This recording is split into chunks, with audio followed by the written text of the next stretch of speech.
I'm thrilled to be joined by an Emmy and Golden Globe winner who is about to be here in Australia, Darren Criss. G'day, Darren. Good day. What's up, man? We forgot a couple. I think maybe two-time People's Choice loser. I think I've also lost a couple of things along the way. So just to make sure we have the full, the full resume listed. I love the way that you said g'day as well, because, when you're here in Australia, you won't ever be called Darren. You'll get Dazza, you'll get Daz. Dazza. Yeah, g'day, Dazza. How you going, mate? I get suspicious. If I would know that I'm in a simulation if suddenly somebody called me Darren. I'd be like, we didn't make it to Australia, did we? This is where we're in a fake zone. I guess you really came to fame around the world when you were playing Blaine Anderson in Glee, which was an amazing character. You must have enjoyed doing that. Yeah, it's all right. No, I'm kidding. It was the best. Yeah, of course. You kidding me? Jesus Christ. I mean, like it. Having a job is lovely. I mean, just in general, especially if you decide if you're crazy enough to want to have a life in the performing arts. So. That's just that on a base level was very fun. It was a whole other bonus round just to have something that was not only culturally relevant, but had something to say and had meaning to people and was a whole lot of fun to do. So yeah, I feel like I won the lottery in many respects. It was a real eye opener for us, Glee, because here in Australia we don't have Glee clubs as such in schools. We have bunches of people who get together and sing and there's music class, but not Glee clubs as such. And the show was a real hit over here, mate. Congratulations on it. Thank you. I take 100% responsibility. It was my idea. It was my show. No, man. I mean, I've said this in the past, but I was lucky because it was a huge hit before I was on it. I had like a real objective appreciation with it. Like, I feel like my entire time there, I had a bird's eye view of the whole thing of like it was happening to this other person just because by the time I joined it, it was everywhere. Like I didn't even really watch it. Like my girlfriend, now wife at the time, would watch it and I'd be like, yeah, sure. You enjoy watching that show. I kind of watched it peripherally, but then suddenly, to be in on it, it was just like this amazing sort of magic carpet ride. So, but thank you nonetheless. I listen, I can't take credit for it, but I was so happy to be a small part of it. We got to hear your amazing singing voice in Glee, but I'm very impressed that you're also the voiceover for Superman and Raphael in Teenage Mutant Ninja Turtles. I mean, that now we're talking. Yeah, man, that's definitely a feather in my cap. I never thought I would be able to do. Those are really weird for me because those are characters and things that are so much bigger than the sum of their parts. If that TV show you mentioned has relevance to people, it's somewhat recent, albeit a little bit nostalgia as these kids, the kids are just getting younger, Huggy. There's kids in their early 20s that consider it nostalgic. But, things like Superman certainly has been around for nearly, we're coming up on 100 years. So for me, when I hear my voice on that character, I'm just like, doesn't it sound like Superman? This guy's an imposter. I can't take it seriously because I so associate that voice with like a different, a real Superman.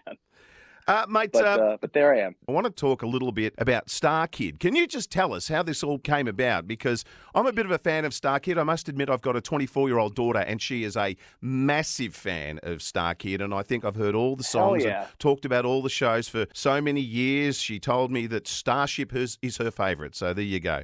Get out of here. She loves the Lost Boys. Like, man, I'm with it. I'm with the kids. Star Kids. Yes. So I'll tell you what, man, like I'm not just saying this to sound, charming with an Australian outlet or radio show. Like Australia is a huge part of like the genesis of my career, because when I first started putting things on the internet, and I think like many viral hits, it's an accident. It's like unexpected. Nobody they try and fail to create a moment in a lab. You just can't do it. It happens naturally. And that's certainly what happened with what would become Star Kid. It was just my friends and I putting something on the internet because it was meant for our friends. And suddenly all these people from Australia were like commenting and subscribing to our channel and sending us messages. And I was like terrified because strangers were never supposed to see this. This was just clearly meant for our friends, because why on earth would anybody think that a stupid Harry Potter parody would be, interesting? So, Australia has always been very vocal and present in Star Kid's like growth. And it's always been a big sticking point for me that we've never been able to go out there and celebrate our story and our songs. And so I'm really thrilled because, yeah, like you said, I honestly owe my career, like the real like jump start of my career, to folks like your daughter, who were, like the front lines of what would become like social media platforms. And now there's marketing money, there's ad signs, and it's become a big commercialized thing. But when it was a real new subculture, in the way that I think things like TikTok were in their infancy, that was the time when they were teenagers. And so now here we are more than a decade later, and I've gotten to do so many things. So I'm really grateful to folks like your daughter, and going to Australia is a part of that, where I get to share these songs. And some of the people from Star Kid that they might know, like Joey Richter and Lauren Lopez, who played Ron Weasley and Draco Malfoy in the Potter shows, they're coming with me to sing some of those songs. And can I just butt in there, yeah, though? go for it, please. Because they are recently yes, married, right? So is it going to be a honeymoon? Is this trip of theirs a tax write-off? Well, I insisted they come with me, and I said, guys, you should definitely make a trip out of this. So maybe, hopefully it is. I mean, I don't know if they have plans. They'd be foolish not to. Oh, absolutely. I mean, the only tax really is that they have to share their time with my sorry ass. So I feel bad for them. I'll be the third wheel. But yeah, they just got married, so hopefully this will be a nice little victory lap for them. But this is something I should have mentioned earlier. On TikTok recently, I posted this. I wouldn't say a challenge, but sort of a call to arms for people in Australia to be our Hermione, because I'm doing some songs from that show that would require a third vocalist. And we're going to pick somebody locally in each town that we're playing a show in to come up on stage with us and be part of the Star Kid crew. The response has been amazing. So many incredible people have made duet videos. So I don't know how I'm going to choose. I'm going to have to just close my eyes and just point. Can you tell us, Darren, about that early journey from a bunch of friends at the University of Michigan to Team Star Kid to television and then performing Broadway musicals? Like, I make it sound like it happened within seconds, but clearly it was a journey. Yeah, I mean, look, it takes it takes a lifetime to make an overnight sensation. And I really think, again, to give credit to the Star Kid fans and the early adopters, as it were, on the internet, I really owe them my tenure on on that little TV show I did with the singing kids. Like I don't know if I would have stayed on as long if it wasn't for their very vocal support at a time when, things like Twitter was really starting to be paid attention to. You have people like Ryan Murphy and people in charge who are going like, who is this Star Kid 101 Ashley Aussie fan, and what is she talking about? Like, why is there so many people interacting with us, that are talking about this other thing? Star Kid was a labor of love that is just something you do with your friends. And I tell all young artists, like, my number one piece of advice is just like make stuff with your friends and have fun. And if it doesn't necessarily reach some kind of level of success or prosperity or whatever that means to you, it doesn't matter, because then you still made something that you cared about with people you cared about. So we lucked out because we just did that, and it kind of caught on naturally in a way that I could have never expected. And that's what I think really landed my time on Glee. And after that, it's what, kind of pushed my career forward. So it all starts with, friends just having fun, doing something they cared about together. It's a very sentimental journey.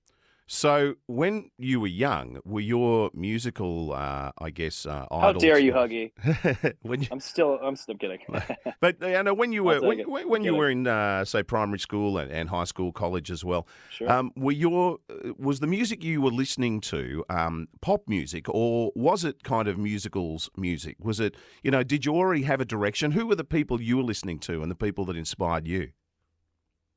I mean, that's always a tricky question, because I think the people that inspired me don't necessarily correlate to the way people perceive you, because, when your antennae are open to everyone and everything as a kid, like the filtration system that goes through your own experience kind of yields a different output.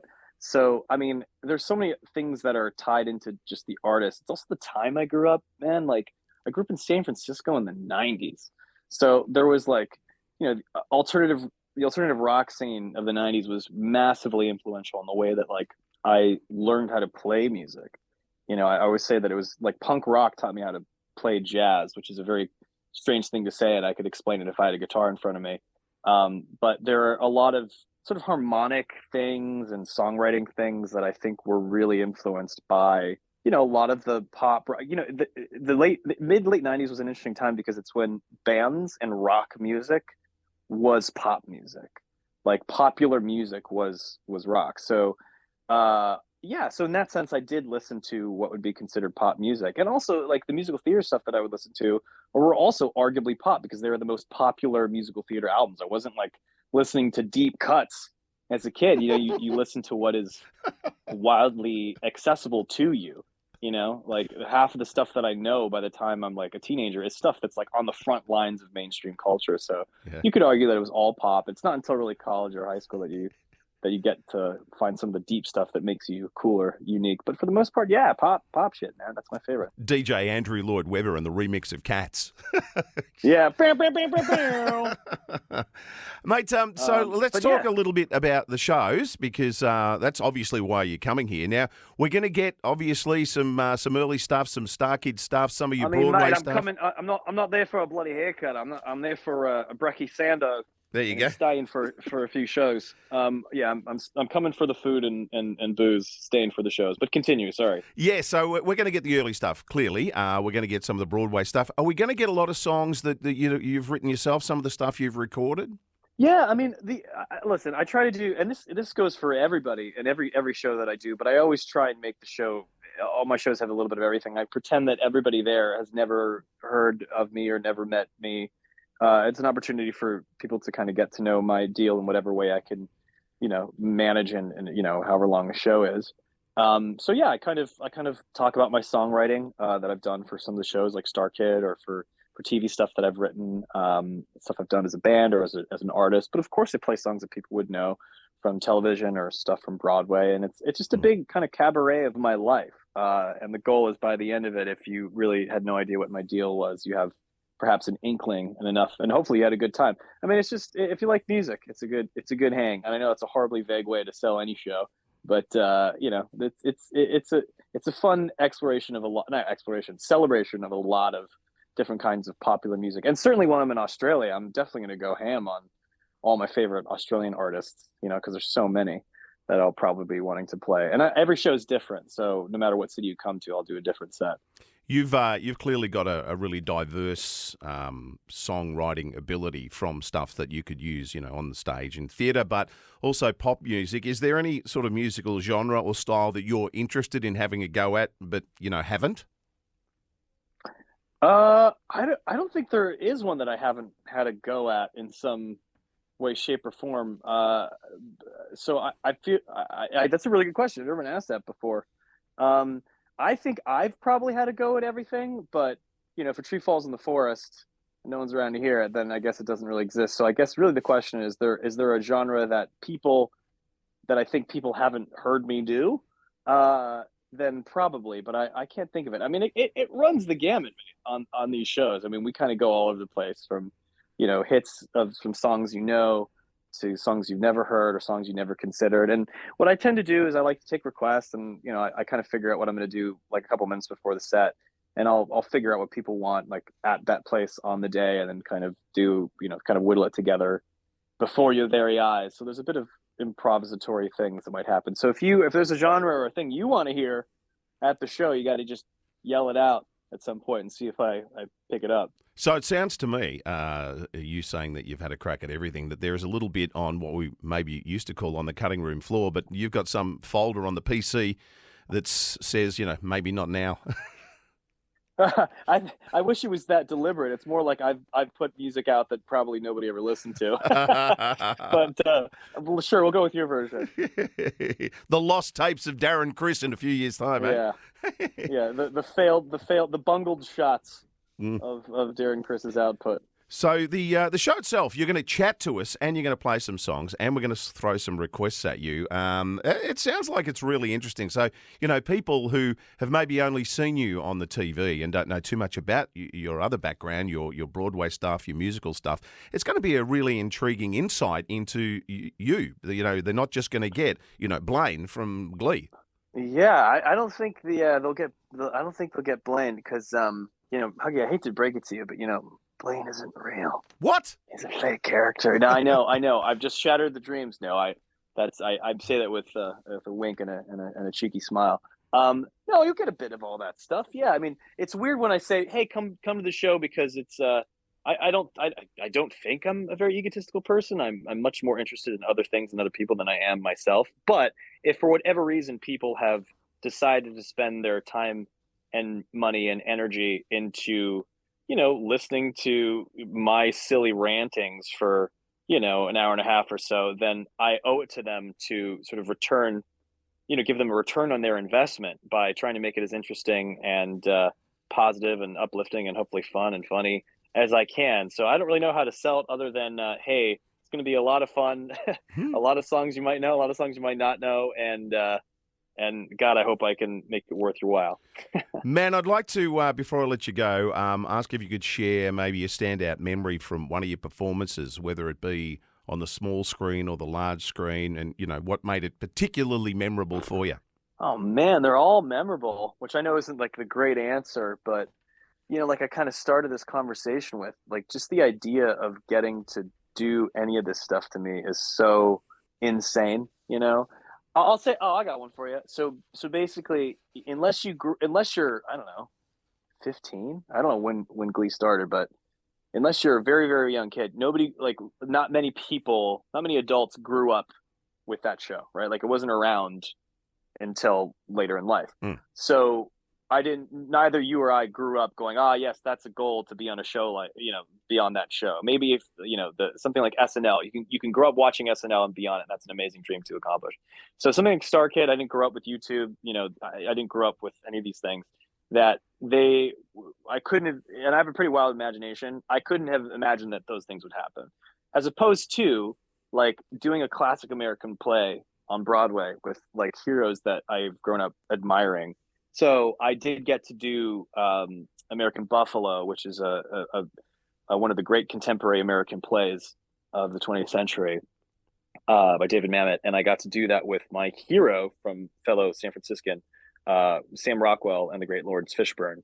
And getting to spend, night after night, months with these guys, like that's like what I'm in it for. I'm not in it for any, whatever things people might think, it's really just getting to spend time with people that you admire and respect, and getting to in turn, like, learn from them and show them your appreciation by working hard with them and becoming part of their circle is one of the great sort of goals and accomplishments that I've ever gotten to, have contact with in my life. So there's a fun little story with you. Getting to hang out with Lawrence Fishburne and Sam Rockwell every night ain't a bad way to make a living. That sounds pretty cool.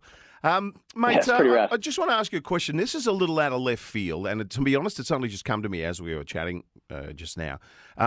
We play One Night in Bangkok on our radio station from Chess. But it is, now I'm listening. But it is one of the very few musical theatre shows, that has actually never been here in Australia. There's been a little production of it in an amateur thing, but we've never had it. So I would love for somebody who was in it, who was one of the stars of the show, to tell me about Chess the musical in your own words for when I next play the song.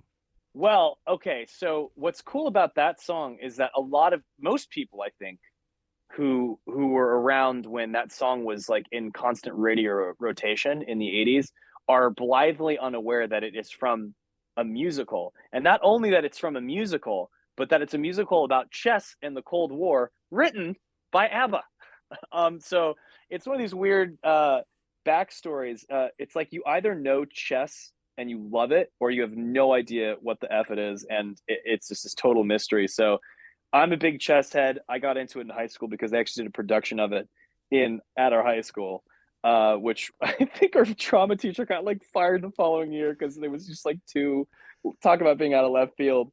It wasn't part of like the the lineup of expected shows for high school kids. I love the guy. God love him, because he gave me chess. But yeah, it's a very famously like troubled and has a very storied background of the varying productions they've done, because it was a concept album. You wanted a short thing from One Night in Bangkok. If you can't tell, I'm not a short-winded guy. This is what you're getting at the show. You're getting a whole, prologue to every little bit that I'm going to do. But yeah, if you're listening to One Night in Bangkok, that's Murray Head singing, who was also the original Judas in Jesus Christ Superstar. And yeah, he's like a blowhard like American that is playing a chess tournament in Bangkok. And there's all these really highfalutin esoteric lyrics about chess, and like it's really out there. But it became a huge like dance hit in the 80s just because it sounds dope. Production's out of control, and it's an ABBA song. But yeah, most people when they play that, like it was in The Hangover too. Like that was the closing credits song where I think Mike Tyson is dancing around to it. And I was like, I wonder if Mike Tyson knows this is from a Broadway musical. Murray Head, 2 hit songs, Jesus Christ Superstar and One Night in Bangkok. Yeah, God love him.